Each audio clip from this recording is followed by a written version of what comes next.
تو اس میں اسرائیل کو سوٹیبل ہے کہ وہ اپنے جو ہے کرتا رہے حملے لیبنان کے اوپر. اسرائیل کی پاپولیرٹی یا اس کے جو رائٹ ونگ کے جو اس کے ووٹرز ہیں وہ اس کو یہ میری اپنی ذاتی رائے ہے. جہاں پر ڈونلڈ ٹرمپ کی اگر آپ بات کریں تو Donald Trump needs to de-escalate the war. یہاں پر اب آپ کے تضاد آ گیا ہے. اب جب تضاد آ گیا ہے تو اب آپ کے لیے یہ بڑا مشکل ہو گیا کہ آپ یہ 60 دن بھی کیسے گزاریں. ہم دیکھتے اکثر یہی ہیں کہ ہماری جو ابھی ماضی میں بھی ہوا ہے کہ پاکستان نے اور باقی آپ کے جو مسلمان ممالک ہیں انہوں نے امریکہ کے ساتھ بھی بات کی, ڈی ایسکلیشن کی بھی بات کی, پر جب ڈی ایسکلیشن ہو جاتی ہے تھوڑی سی بھی آپ کے اس خطے کے اندر تو وہاں پہ اسرائیل جو ہے وہ لیبنان کے ساتھ وہاں پہ اپنے جو ہے وہ آرمی بھیجتا ہے, اپنے حملے وہاں پہ کرتا ہے. تو یہ سچویشن بڑی نازک ہے, یہ سچویشن بہت میں کہتی ہوں کہ حساس ہے. ہمیں اس چیز کو مد نظر رکھنا ہے کہ اگر ایک طرف سے ڈونلڈ ٹرمپ جو ہیں اگر ان کو راضی کرتے ہیں تو وہاں سے نتن یاہو جو ہیں وہ پریشان ہوتے ہیں.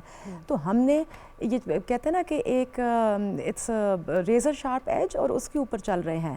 تو یہ بڑا مشکل ہے اور ہم دعا کر سکتے ہیں اور ہماری جو کوششیں ہیں انسان جو ہے وہ کوشش کر سکتا ہے. اور پاکستان کی جو کوششیں ہیں میں کہتی ہوں انتھک کوششیں ہیں. ہمارے فیلڈ مارشل نے انتھک طریقے کے ساتھ کام کیا ہے and he has gotten the results.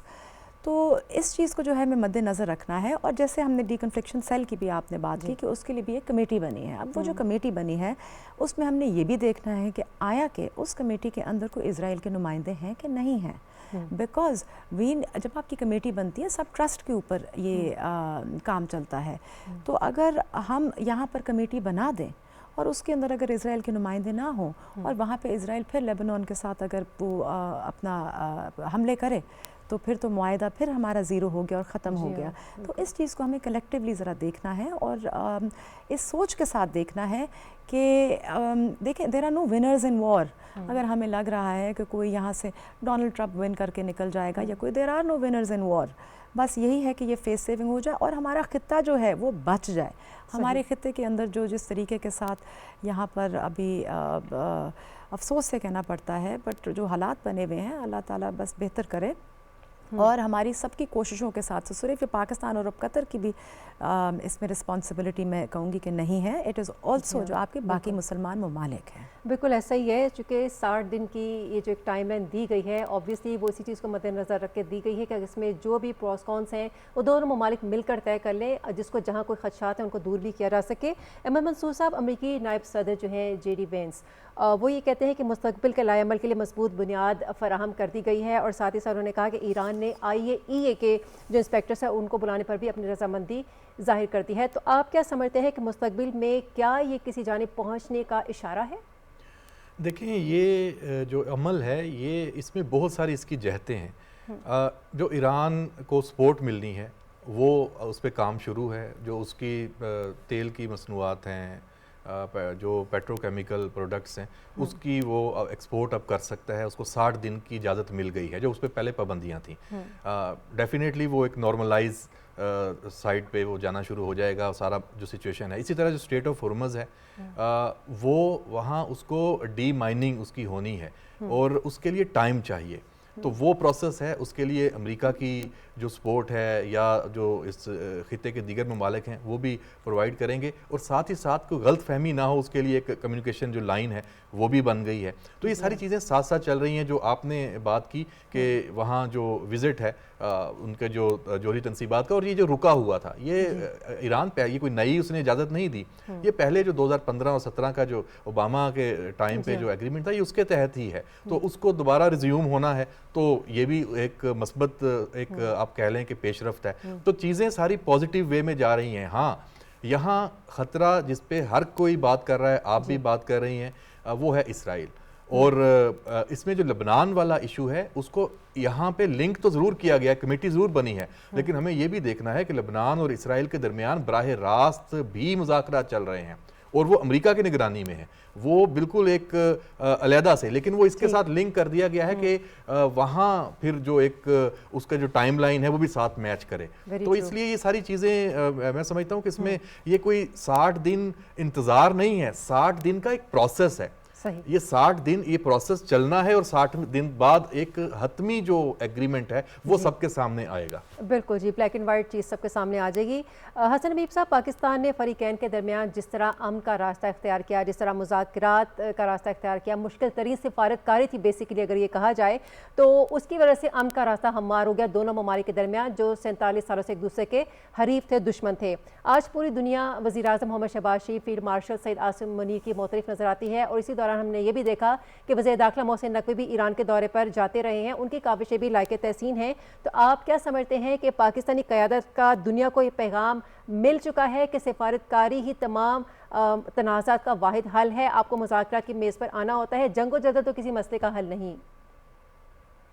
بالکل صحیح ہے. دیکھیں, اوباما صاحب کے دور میں 18 یا 20 مہینے کی سفارت کاری اور نیگوسیشن کے بعد ایگریمنٹ سائن ہوا تھا, جو ٹرمپ صاحب نے 2018 میں فارغ کر دیا تقریباً 3 سال کے بعد. اچھا, وہ ہمارے پاس ایک ماڈل موجود ہے.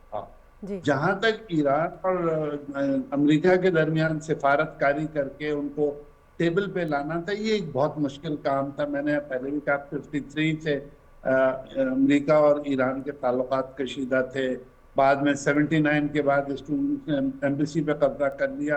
اس سارے ماحول میں دے نیڈڈ somebody جو دونوں ملکوں کے درمیان بیلنس رکھے, اور وہ صرف پاکستان ہو سکتا تھا. ہر عرب ممالک کے ملک کے ایران سے کوئی نہ کوئی ایشو تھا, یا وہ ٹوٹل پرو یو ایس زیادہ تھے, تو ہم اس وقت پہ ایمرج کرتے ہیں ایز اے نیوٹرل میڈیٹر.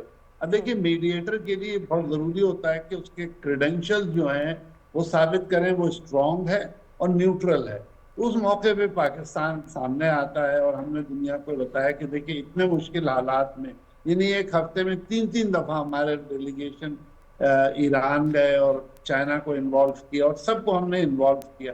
یہ مت سمجھیں کہ چائنا نے اب کوئی رول ادا نہیں کیا. مجھے لگتا ہے پریزیڈنٹ ٹرمپ کے چین کے دورے میں جو چیز پبلش نہیں ہوئی ہے وہ چائنا کا امریکہ کو سمجھانا تھا کہ بھائی اس کانفلکٹ کو ختم کرو, ادروائز آپ کے لیے بہت مشکل ہوگا. اور آپ دیکھیے دنیا بڑی اسپیڈ سے تبدیل ہو رہی ہے.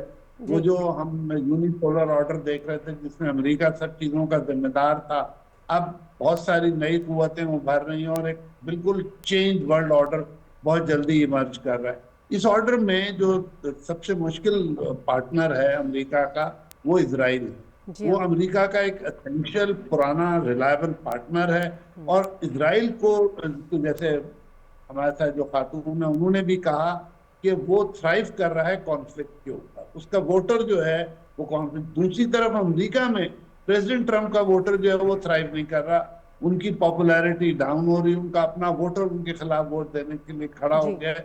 تو یہ سب دیکھتے ہوئے امریکہ کے لیے بہت مشکل صورت حال تھی, اور اگر ہم اس وقت نہ ہوتے تو شاید یہ کانفلکٹ اتنی جلدی ختم نہیں ہوتا. تو ہمارا میسج اسلام آباد ایم او یو کا اور ہماری ایفرٹس کا بڑا کلیئر میسج ہے ورلڈ کو کہ کتنے بھی مشکل حالات ہوں, میڈیشن کی کوششیں, کانفلکٹ ریزولوشن کی کوششیں چھوڑنی نہیں چاہیے. اور آپ کو بہت دوڑ بھاگ کر کے جو مشکل پوائنٹس ہیں ان پہ ایگری کرانا پڑتا ہے لوگوں کو, اور یہ ثابت کرنا پڑتا ہے کہ بھئی پیس جو ہے وہ آپ کے لیے زیادہ ڈیزائربل آپشن ہے. الحمدللہ اس رول میں ہم لوگوں نے کامیاب رہے. ہماری ڈپلومیسی, ہماری پالیٹکس, ہماری فوج کا رول, ہمارے فیلڈ مارشل صاحب کا رول, پرائم منسٹر کا رول, اسحاق ڈار صاحب کا رول, سب نے مل کے اس کانفلکٹ میں ایک بڑی پازیٹیوٹی.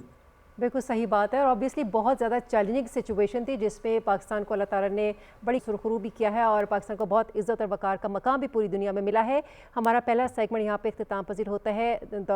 نتاشا دولتانہ صاحبہ اور حسن حبیب صاحب, آپ نے فرسٹ سیگمنٹ کے اوپر جو انالیسس دیا وہ کافی مفید بھی تھا, اور ہم نے اپنے ناظرین تک بھی پہنچایا. بڑھنا ہے اپنے سیگمنٹ کی طرف, دیتے ہیں بریک, ہمارے ساتھ رہیے گا.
خدا کرے میری عرض پاک پر اترے وہ فصل گل جسے اندیشہ زوال نہ ہو. یہاں جو پھول کھلے وہ کھلا رہے صدیوں، یہاں خزاں کو گزرنے کی بھی مجال نہ ہو. گھنی گٹائیں یہاں ایسی بارش برسائیں کہ پتھروں سے بھی رویدگی محال نہ ہو. خدا کرے کہ نہ ہم ہو سرے وقار وطن اور اس کے حسن کو تشویش ماہ و سال نہ ہو ہر ایک فرد تہذیب و فن کا اوج کمال، کوئی ملول نہ ہو کوئی خستہ حال نہ ہو. خدا کرے میرے ایک بھی ہم وطن کے لیے حیات جرم نہ ہو زندگی وبال نہ ہو.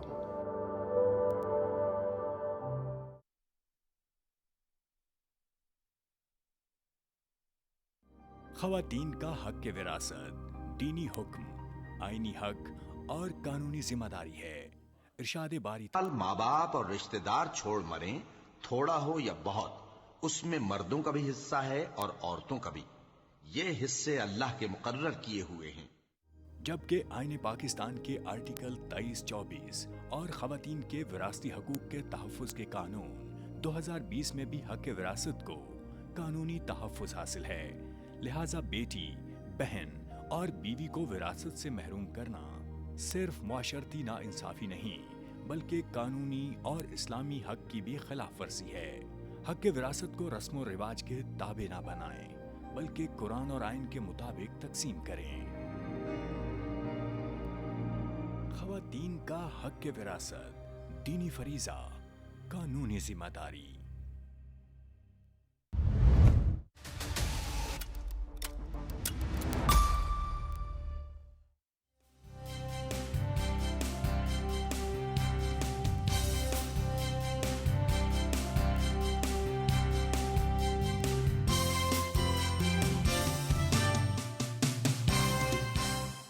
خوش آمدید پروگرام نقطہ اعتراض میں، اور بڑھ رہے ہیں ہم اپنے سیکنڈ سیگمنٹ کی جانب، اور وہ ہے جی افغان طالبان رجیم کے حوالے سے، جس میں جبر، دہشت گردی اور معاشی بحران فی الحال برقرار ہے. انسانی حقوق کی سنگین خلاف ورزیاں جاریوں ساری ہیں.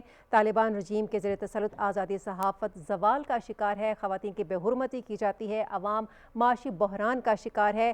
افغان طالبان کی جابرانہ پالیسیاں جو ہیں اور ہرات پورا مظاہروں کے قتل عام کے حوالے سے زبان زد عام ہے. اور اگر افغانستان میں طالبان کی سرپرستی میں دہشت گرد تنظیمیں یا وہ گروہ بڑھتے چلے جاتے ہیں یا ان کے اثر و رسوخ کی بات کریں، تو اس سلسلے میں خطے کی جو سیکیورٹی ہے وہ سبوٹاج بھی ہو رہی ہے، اس کا جو امن ہے وہ داؤ میں لگا ہوا ہے. افغانستان میں اب بھی 20 سے زائد دہشت گرد گروہ سرگرم ہیں. روس کی نیوز ایجنسی کے مطابق افغانستان میں موجود دہشت گرد گروہوں کے جنگجوؤں کی تعداد 23,000 سے تجاوز کر گئی ہے.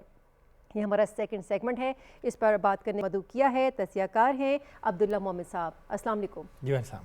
جی ایم منصور صاحب، آپ تو ہمارے ساتھ آلریڈی موجود ہی ہیں. عبداللہ مومن صاحب، آپ سے ہی پہلا ہم سوال جو ہے وہ پٹ اپ کر لیتے ہیں. جیسا کہ میں نے کہا کہ افغانستان میں اس وقت جو موجود دہشت گرد گروہوں کے جنگجو ہیں ان کی تعداد 23,000 سے تجاوز کر چکی ہے. حافظ گل بہادر گروپ کے دہشت گرد 5 اسٹار ہوٹل میں عیاشیاں کر رہے ہیں، شاہانہ زندگی گزار رہے ہیں. کیا طالبان رجیم کا دہشت گرد گروہوں کو محفوظ پناہ گاہیں مہیا کرنے کا پاکستان کا جو ایک اشارہ تھا، پاکستان کا جو اصولی موقف تھا، وہ درست ثابت ہو گیا ہے؟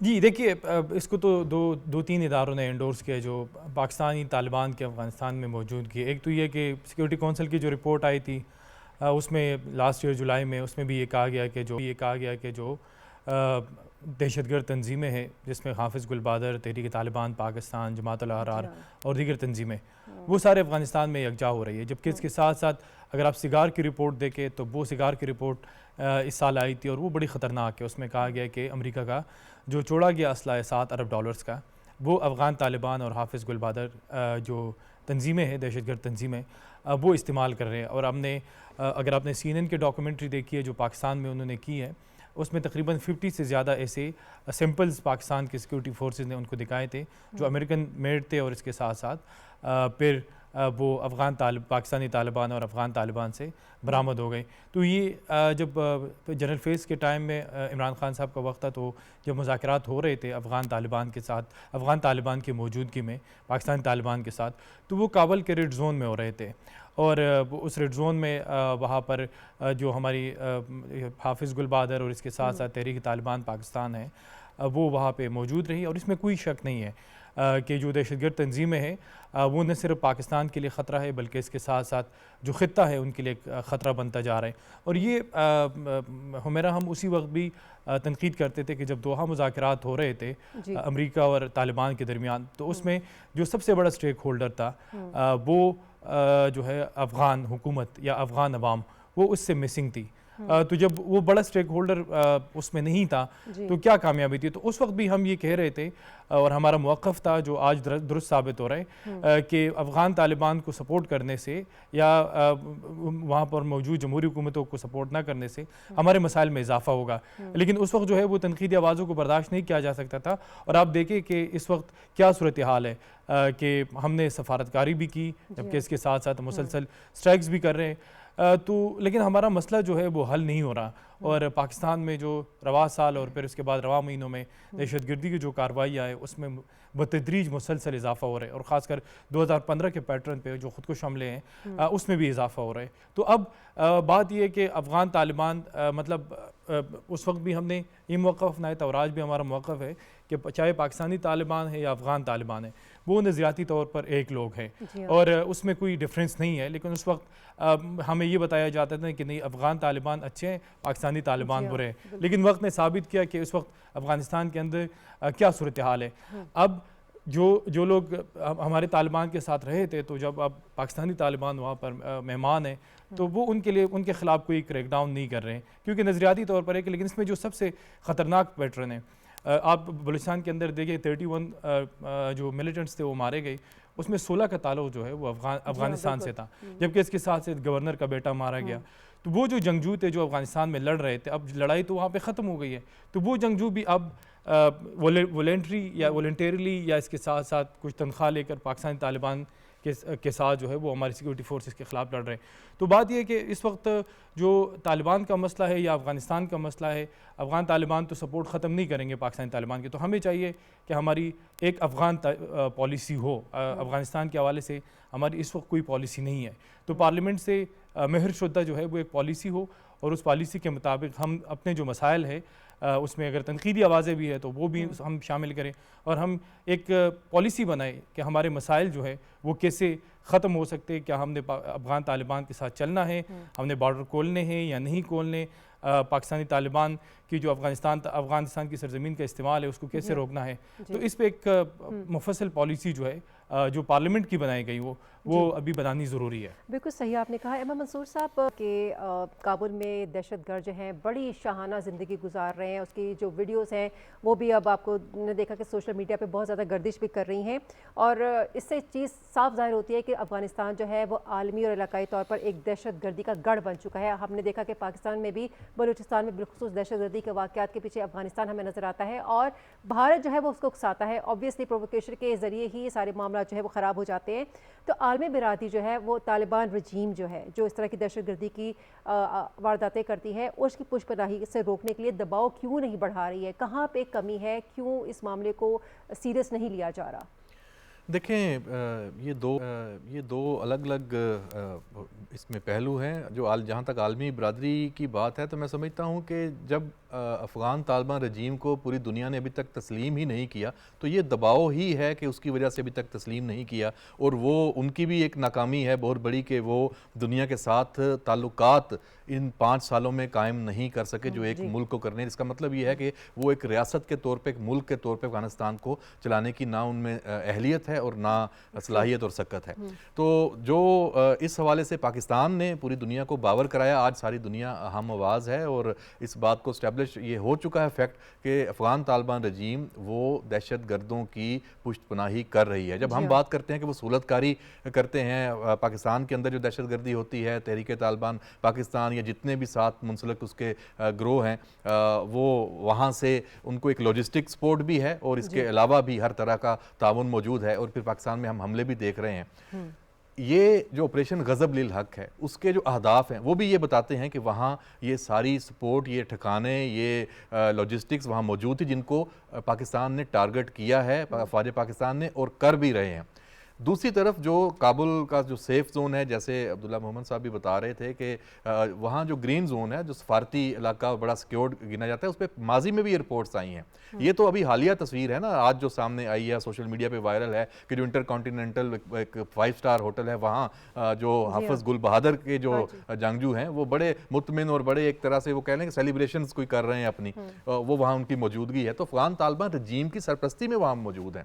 اور جو گرین زون ہے وہاں جو نور ولی محسود اور جو دیگر ان کی لیڈرشپ ہے، طالبان قیادت ہے یا جنگجو ہیں، دہشت گرد ہیں، اور جو دنیا کو مطلوب ہیں، وہ وہاں پہ ان کو رکھا ہوا تھا۔ اور وہاں جو دنیا کے مختلف سفارت خانے یا سفارتی جو وہاں پہ عملہ تھا، تو ان کی طرف سے بھی یہ خدشات تھے کہ کوئی کولیٹرل ڈیمیج جب کوئی وہاں پہ ایسی کوئی کارروائی ہو جاتی ہے تو اس میں وہ وہاں پہ نہ ہو سکے۔ تو پاکستان ڈیفینیٹلی جہاں میں سمجھتا ہوں کہ ثبوت موجود ہوں گے، پتہ چلے گا اور پاکستان ان کو ٹارگٹ کرے گا، تو اس میں کوئی دو رائے نہیں ہے۔ اور دوسری بات یہ ہے کہ افغان طالبان رجیم اور پاکستان، میں نہیں سمجھتا کہ یہ اکٹھے چل سکیں گے کسی معاملے پہ اب، کیونکہ پاکستان نے ساری کوششیں کر کے دیکھ لی ہیں۔ اور جو ایک جو اعلیٰ جو سیکیورٹی جو آفیشلز ہیں ان کے ساتھ ایک ملاقات بھی ہو رہی تھی، وہاں بھی یہ کلیئرٹی سامنے آئی ہے کہ افغان طالبان رجیم جس نے اپنے وعدے پورے نہیں کیے، تو ان کے خالی جو کوئی بیان ہو گیا، کوئی وعدہ ہو گیا، اس پہ پاکستان اب آنکھیں بند کر کے عمل نہیں کر سکتا جب تک کوئی عملی جو صورتحال سامنے نہ آ جائے۔ اور عملی صورتحال کیا ہوگی؟ دہشت گردی ختم ہو جائے، وہاں سے دہشت گرد پاکستان میں نہ آئے، در اندازی نہ ہو، اور وہاں جو موجود ہیں وہ یا تو پاکستان کے حوالے ہوں یا بھی جو دونوں ملکوں کے درمیان کوئی میکنزم طے ہوتا ہے اس پہ عمل۔ اس سے کم پہ کوئی بات میں نہیں سمجھتا کہ جو افغان طالبان رجیم ہے اس کے ساتھ پاکستان کرنے والا ہے۔ صحیح بات ہے، افغان طالبان رجیم نے کوئی گنجائش بھی تو نہیں، جابرانہ پالیسی ہم دیکھ رہے ہیں کہ افغانستان میں بھی جاری و ساری ہیں، اور دوسری طرف ہم یہ بھی دیکھ رہے ہیں کہ ہرات میں جو پرام مظاہرین تھے ان کو قتل کیا، اور اس قتل عام کے حوالے سے یورپی ممالک میں بھی شدید غم و غصے کی لہر جو ہے ناظرین پائی جاتی ہے۔ مظاہرین نے سویڈش حکومت اور جو یورپین یونین ہے افغان طالبان رہنماؤں کے حوالے سے بھی انہوں نے داخلے پر مکمل پابندی عائد کر دی ہے۔ مومن صاحب، اب یہ جو پابندی عائد کرنے کا مطالبہ کیا گیا ہے سویڈش حکومت سے بھی، یورپی یونین سے بھی، افغان طالبان رجیم کے لیے، کیا سویڈش اور یورپی ممالک ان مطالبات پر غور کریں گے؟ چونکہ اب تو ہر چیز روز روشن کی طرح یہاں آ چکی ہے، ویڈیوز بھی وائرل ہیں، پھر ہم نے پاکستان کے حالات بھی دیکھے، اب تو یورپین کنٹریز میں بھی یہ سارستہ کے جو حالات ہیں وہ خراب ہو گئے ہیں۔ تو کس طریقے سے ہم اس سچویشن کو کام ڈاؤن کریں گے؟ کیا ان حکومتوں کو واقعی غور کرنا چاہیے؟ دیکھیے، اس پہ تو کوئی دو رائے نہیں ہے۔ مجھے اب اپنے منصور صاحب کے ساتھ بیٹھا ہوں، میرے سینئر ہے تو میرے لیے بڑا مشکل ہو جاتا ہے ریسکیو کرنا۔ بات یہ ہے کہ افغان طالبان نہ صرف افغان عوام کے اوپر ایک بوجھ بن چکی ہے، بلکہ اس کے ساتھ ساتھ ہمارے لیے بھی ایک برڈن ہے، اور اس کی وجہ یہ ہے کہ وہ ایک تو یہ ہے کہ وہ الیکٹڈ ریپریزنٹیٹیو نہیں ہے افغانستان کے۔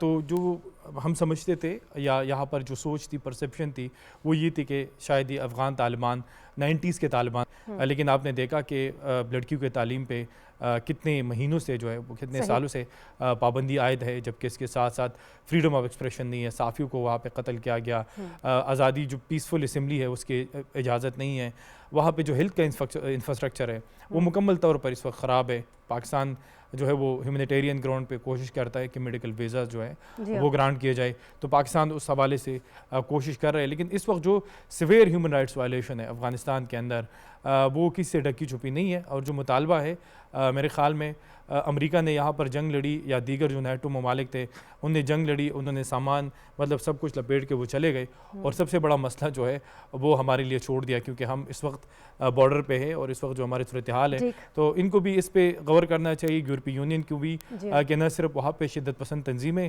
اکٹھے ہو رہی ہے جس کے جو ایک چیلنج بنتی جا رہی ہے، نہ صرف پاکستان کے لیے بلکہ پوری دنیا کے ریجنل سیکیورٹی کے لیے ایک سنگین مسئلہ جو ہے وہ بنتا جا رہا ہے، کیونکہ القاعدہ اور باقی جو تنظیمیں ہیں، جبکہ اس کے ساتھ ساتھ وہاں پہ جو ہیومن رائٹس کی وائلیشن ہے اور اس کے ساتھ ساتھ جو بیسک کانسٹیٹیوشنل نیڈز ہیں یا ریکوائرمنٹس ہیں اس پہ بھی افغان طالبان عمل درآمد نہیں کرتے. تو ایک عالمی میکینزم, گلوبل میکینزم کی ضرورت ہے جس میں پاکستان بھی ایک اسٹیک ہولڈر ہو. بالکل صحیح بات ہے. آج افغان طالبان رجیم کا دہشت گردوں کو محفوظ پناہ گاہیں دینے کے حوالے سے پاکستان کا جو ایک اصولی موقف ہے وہ درست ثابت ہو گیا ہے. بہت شکریہ عبداللہ مومن صاحب, احمد منصور صاحب اب تشریف لائے, آپ نے اظہار خیال کیا. اس کے ساتھ ہی پروگرام نقطہ اعتراض اپنے اختتام کو پہنچتا ہے. ہمیں ہماری ٹیم کے ہمراہ اجازت دیجیے. اللہ حامی ناصر.